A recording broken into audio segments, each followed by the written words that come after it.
um, there's two things we do to each other as humans that I don't really understand, and I'm just as guilty. So I'm not like pointing fingers here or anything, but as like I don't really still know what I'm doing with this video project other than trying to understand myself better and trying to uh, keep myself accountable for my wants and my dreams and my whatevers.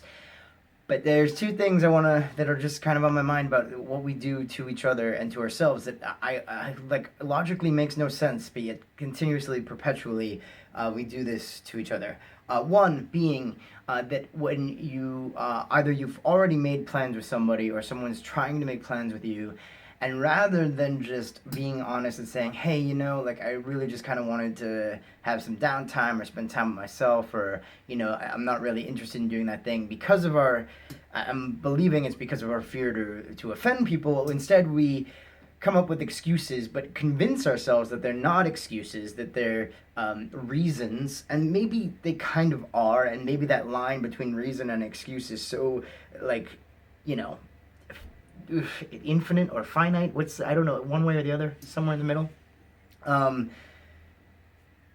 But more often than not, rather than just being honest, well, hey, I'm really not interested in that thing, or I can't afford that thing, or I don't whatever, we come up with these like, well, I'm really tired, and I have this other thing, and whatever, stress. Why do we do that?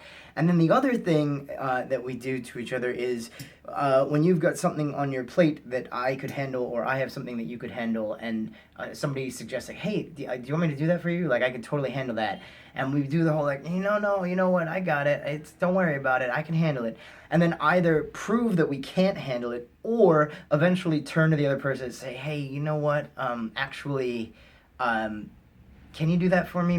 And then reason. And it's like, I already offered, or you already offered to me, whichever direction is going in. Like, why do we do that thing where we try to own our own thing and not rely on other people and not allow other people to help us out? And then sometimes in that scenario, the worst case is that I offered to do it for you yesterday. It has a deadline, coming up, and you've waited to ask me, and then now we're at a point where, okay, I'm going to do it for you. It's just something we do to ourselves and to each other that I'm trying to wrap my head around, and I'm